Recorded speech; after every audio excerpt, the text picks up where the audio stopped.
السلام عليكم ورحمة الله. زي ما انتم شايفين كده خلصنا الانتريه اللي انتم شايفينه. طبعا الانتريه دوت ما كانش كده خالص، ده كان الظهر بتاعه واطي. هوري لكم الصورة بتاعته. هو يعتبر كان امريكان، لكن مش برضو اللي هو اللي قد كده، يعتبر كان معمول سوقي. بس احنا جينا وعدلناه. طبعا الشغل ده جاي من الشيخ زايد، ماشي. فعدلنا فيه، الظهر كان واطي، عليناه وعملناه بالشكل دوت. الكنبه ديت فرداني ملهاش دعوه بالانتريه، وهي ديت التصميم اللي احنا نفذناه على ده بتاع نفس الديزاين كله، ماشي. فوفقنا له الشكل بتاعه. زي ما انتم عارفين الخامات اللي انا شغال فيها ديت 45 هايبر، 45 هايبر، وفوق منه فايبر الهولو زي ما انتم شايفين. قعدة الهايبر غير قعدة السفنج المضغوط، دي حاجة ودي حاجة. ده بيبقى طري والتاني بيبقى ماشي. في ناس بتحب ده وفي ناس بتحب ده، على حسب اللي بيعوزه العميل انا بعمله. وبالنسبة للشلت، في اللي هي النفخات زي دي كده، نفس النظام كده، وفي بيبقى اعلى من كده على حسب ما العميل ما بيطلب. في بيحب استريت، فانا بشتغل على حسب ما العميل بيطلب مني، او الديزاين اللي هو عطوهوني انا بشتغل عليه. لو هو الشيلات بتاعته استريت انا بعملها استريت، فيها بومبي بعملها بومبي، على حسب الديزاين اللي هو بيديهوني او على حسب الطلبات اللي هو بيطلبها. لكن مش انا اللي بعمل، انا بدي بس النصيحة، اعمل كذا او كده اشيك او كده احلى كده يعني. زي ما انتم شايفين كده. طبعا هنا في لسه واحدة كمان، بس احنا عشان مستعجلين عشان الشغل هيتشحن كمان ساعة كده، فقلنا نلحق ايه نصور قبل ما نلف يعني. طبعا الحاجة هتتعمل طبعا، بس هي عشان خاطر في الخياطة. زي ما انتم شايفين كده الكرسي ده، طبعا الكرسي دوت او الفوتيه دوت ما كانش نفس الشكل كده، لا ده كان برجيت ليه ودان، ماشي.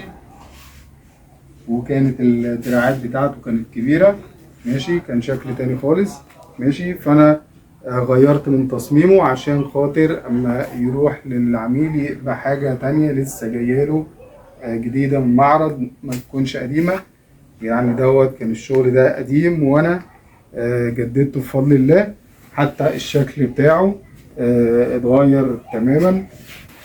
طبعا في ناس اللي بتتصل والكلام دوت، طبعا انا ما بردش على تليفونات. التليفون انا بحطه تليفون واتس، كل اللي بيبعت لي على الواتس، لان اللي هيرن عليا ما بردش عشان خاطر بيبقى فيه شغل والكلام دوت، فما بعرفش ارد. فاللي عايز يكلمني انا بحط نمرة الواتس، بتواصل مع اي حد، اي استفسار، اي حد عايز حاجة، اي شغل بيبقى على الواتس. دي حاجة. الحاجة التانية، الناس اللي بتخش ولا بتشترك ولا بتعمل لايك ولا اي حاجة، الحاجات ديت بتعم كخير للناس اللي هي عايز يجدد حاجة جديدة عن الستايل بتاعه، او مثلا معلومة او شرح انا بشرحها، فديت بتفيد ناس تانية بتعمل في البيوت بتاعتها، ما بتوديش الورش بحكم الظروف او الكلام دوت. فبفضل الله انا عامل سلسلة شروح ياما، وان شاء الله في حاجات تانية هعملها باذن الله، حاجات فنيات اعلى شويه، بحيث اللي ايه اللي في ناس بتتابعني كمنجدين او كان ناس بياخدوا افكار بيعملوا في بيوتهم والكلام دوت. فعشان خاطر تبقى الخير يعم، وهسيبكم مع الفيديو واتابعونا.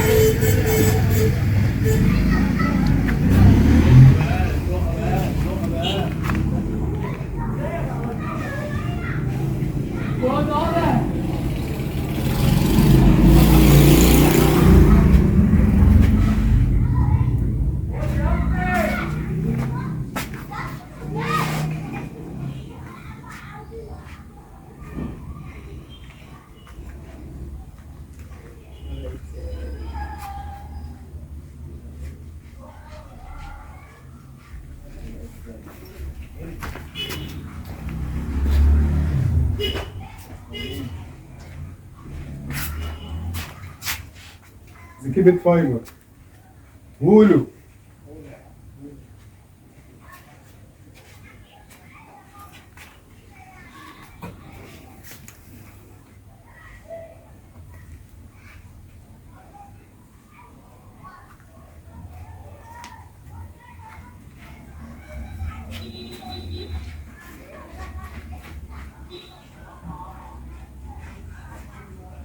السلام عليكم ورحمة الله وبركاته.